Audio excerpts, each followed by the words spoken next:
और इसके परिणाम जो भी हो उसे भुगतने को हम तैयार हैं और तब तक लड़ाई लड़ेंगे जब तक ये सुनिश्चित जंतर मंतर की धरती से हम नहीं कर देते कि इस देश में आने वाले 70 साल में कोई व्यक्ति इतना ताकतवर होगा ही नहीं कि किसी बच्चे के सम्मान से खिलवाड़ कर दे। जब आदमी देश के सरकार के खिलाफ प्रदर्शन करने आएगा तो वो मोदी का मंदिर तो बनाएगा नहीं। पहली बात तो बिल्कुल क्लियर है, मोदी ने मंदिर जरूर बनाया। अरे बात आप समझो, मंदिर तो नहीं बनाएगा। सरकार के खिलाफ बोल रहा है, सरकार के खिलाफ ही बोलेगा क्योंकि उसकी मांगे सरकार से है, वो सरकार पूरी नहीं कर रही। अब भाई ये किसान बेचारे बहुत बढ़िया, ज्यादा पढ़े लिखे लोग तो है नहीं, ये खेत में काम करने वाले हैं, कई बार जबान फिसल जाती है। इस देश के प्रधानमंत्री मनमोहन सिंह को महिला प्रधानमंत्री कहा गया। इस देश के प्रधानमंत्री भूतपूर्व प्रधानमंत्री मनमोहन सिंह को अब मौजूदा प्रधानमंत्री ने राज्यसभा के पटल पर खड़े होकर कहा कि तुम्हारे पास तो ऐसा रेनकोट है कि उस पर कोई सीट लगती ही नहीं।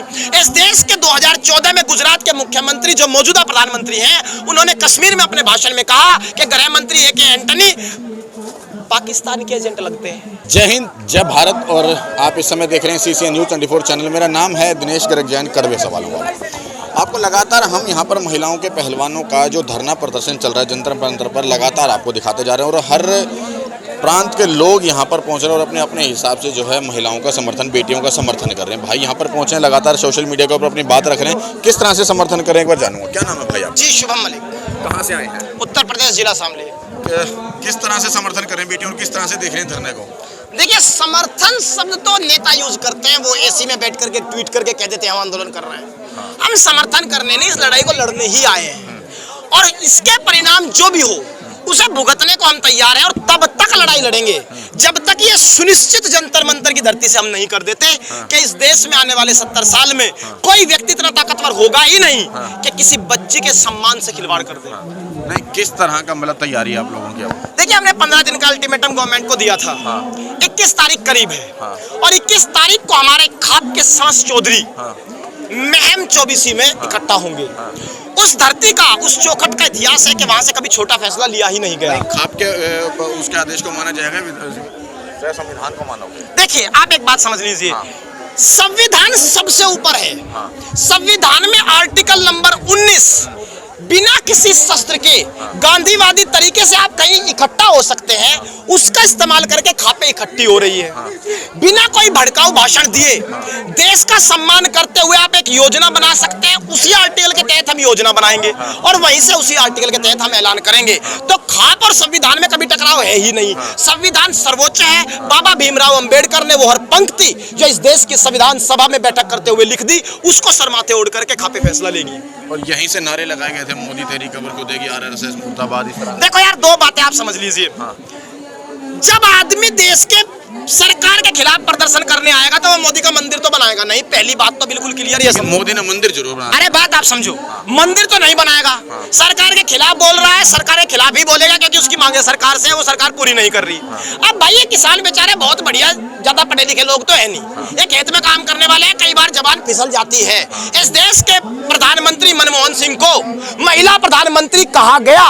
इस देश के प्रधानमंत्री भूतपूर्व प्रधानमंत्री मनमोहन सिंह को अब मौजूदा प्रधानमंत्री ने राज्यसभा के पटल पर खड़े होकर कहा कि तुम्हारे पास तो ऐसा रेनकोट है कि उस पर कोई सीट लगती ही नहीं। इस देश के 2014 में गुजरात के मुख्यमंत्री जो मौजूदा प्रधानमंत्री हैं, उन्होंने कश्मीर में अपने भाषण में कहा कि गृह मंत्री ए.के. एंटनी पाकिस्तान के एजेंट लगते हैं। इसका मतलब पहले से गलत बयानबाजी हुई है। हम मानते हैं कि बयानबाजी गलत नहीं होनी चाहिए, निंदा शब्दों का बैलेंस बनाकर की जाए, कानून को सर माथे ओढ़कर की जाए, लेकिन कई बार जबान फिसल जाती है। इसका मतलब ये बिल्कुल मत समझे कि हम मोदी जी के खिलाफ नहीं बोलेंगे। सरकार से मांग है, सरकार के खिलाफ ही बोलेंगे और सरकार से ही मांग मनवाएंगे। मोदी जी देश के सबसे बड़े नेता हैं और उसके खिलाफ बोलना क्या उचित है? अच्छा, देश के सबसे बड़े नेता का सर्टिफिकेट किसने दिया? बोलो बोलो बोलो, किसने दिया सर्टिफिकेट? ऐसा कोई सर्टिफिकेट बना तो नहीं। ये देश वो देश है कि 1984 के करीब जब इंदिरा गांधी की सरकार, बहुमत की सरकार हुआ करती थी, तब JNU ने प्रधानमंत्री रहते हुए इंदिरा गांधी की एंट्री रोक दी थी। जिस तरह से अभी यहाँ पे आंदोलन जो है वो सड़कों पे निकलने लगा है, अभी मंदिर गए थे, CP गए थे, सड़कों पे तो लगा, किस तरह से वो देख रहे हैं, किस तरह से क्या रहेगा आगे? देखिए, ये आंदोलन अब 3 फुट की जगह में सीमित नहीं रहेगा। ये हर गली जाएगा, हर मोहल्ला जाएगा, हर खेत जाएगा, हर किसान के यहाँ जाएगा और हर दुकान के यहाँ जाएगा। इसीलिए इस आंदोलन को अब हम गांव गली स्तर पर लेकर जाएंगे, क्योंकि हमें लगता है कि अब आंदोलन को दूसरे पड़ाव पर ले जाने का वक्त हो चला है। किस तरह से दूसरा पड़ाव, क्या दिखाएगा दूसरा पड़ाव? दूसरे पड़ाव की घोषणा 21 तारीख को आपको पंचायत में हो जाएगी, सुनिश्चित रहिए। ठीक है, अभी जिस तरह से ब्रिजभूषण के खिलाफ यहाँ पे आवाज़ उठ रही है, ब्रिजभूषण जी लगातार ये कह रहे हैं कि क्या नाम, अगर इनके पास कोई सबूत नहीं है, सबूत होता तो मैं तो अभी तक अपने जो है अपना पद त्याग देता। सर, दो बातें आप समझ लीजिए। यौन हिंसा के मामले में कोई सबूत होता ही नहीं। एग्जाम्पल देता हूँ, मुजफ्फरनगर में अभी एक फैसला कोर्ट का आया जिसमें दंगे के समय गैंग रेपियों को 20-20 साल की सजा हुई। उस फैसले को आप ध्यान से पढ़िए। उसमें लिखा गया है कि यौन हिंसा और बलात्कार, रेप जैसी घटनाओं का कोई सबूत तो नहीं हो सकता, क्योंकि पीड़िता के बयान में ईमानदारी नजर आती है, इसीलिए हम ये मानते हैं कि उसके साथ ऐसा हुआ है। यौन हिंसा का क्या सबूत होता है? क्या वीडियो कॉलिंग हो सकती है? यौन हिंसा का कोई सबूत नहीं होता। बेटियां जो बोलती है, चरण सिंह कहा करते थे कि जब बेटी परेशान होकर बोलती है वो हमेशा सच ही बोलती है, और यही इस बात का सबूत है। ये चुप क्यों रही फिर इतने सालों तक? जब अगर इनके साथ इस तरह से हुआ तो चुप क्यों रही? देखिए सर, महाभारत में भी लड़ाई कर्ण के साथ कहाँ लड़नी है ये सुनिश्चित किया था श्री कृष्ण ने। वक्त लड़ाई का नीति होती है सुनिश्चित करना। इस आदमी पे 2016 पे आंदोलन FIR हुई, कहाँ है? पता ही नहीं।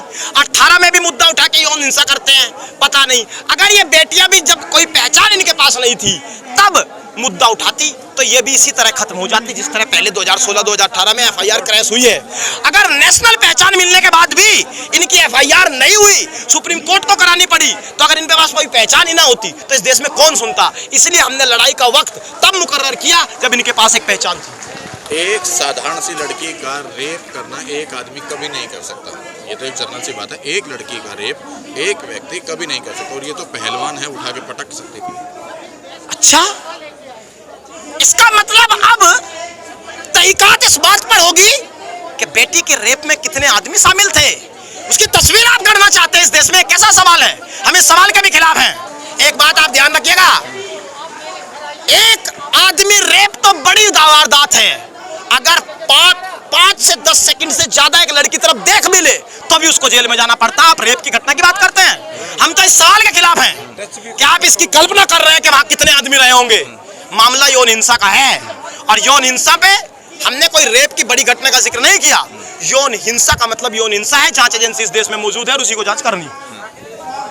ये भी कहा जा रहा है कि 2024 के इलेक्शन के ऊपर प्रभाव डालने के लिए इस तरह से ये षड्यंत्र का नाम दिया जा रहा है। दूसरा, ये बीजेपी को बदनाम करने के लिए भी तैयारी की जा रही है। मतलब ब्रजभूषण बीजेपी है, ये मानते हैं क्या सरकार वाले? अरे ब्रजभूषण बीजेपी है क्या? अगर ब्रजभूषण बीजेपी है तो क्या ये मान लूं कि ये जो 83 FIR है बीजेपी पे है? क्या ये मान लूं कि टाटा एक्ट बीजेपी पे लगा था? क्या ये मान लूं कि 1993 में ही पहली बार 307 की धारा लग गई थी बीजेपी पे? भाई, ब्रजभूषण बीजेपी नहीं है, हम तो यही मान रहे थे।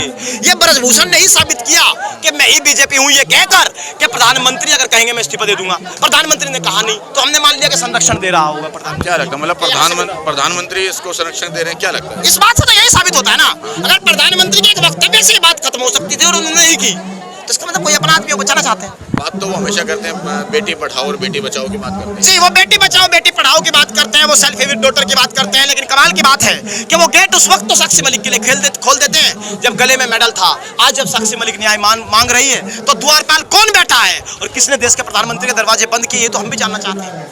अच्छा, अब एक बार लास्ट में क्या संदेश देना चाहोगे, किस तरह से ये आंदोलन रहेगा, आगे की रूपरेखा थोड़ा सा? देखिए, इस आंदोलन को चलाने वाली हर घर की चौखट पर बैठी माँ है, इस आंदोलन को चलाने वाली हर पालने में झूलती हुई छोटी गुड़िया है, इस आंदोलन को चलाने वाला खेत में काम करता हुआ किसान है, और इस आंदोलन को चलाने वाला दुकान पर बेचता हुआ व्यापारी है।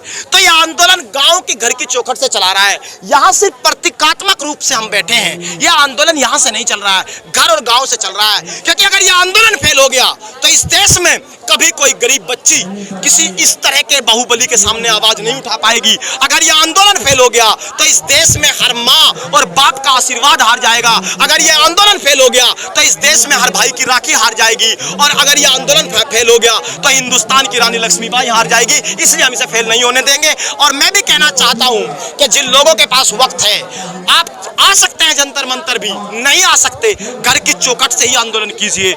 एक आशीर्वाद, एक दुआ और एक आवाज हमारी अपने घर में ही बने रहिए, हम आंदोलन जीत जाएंगे।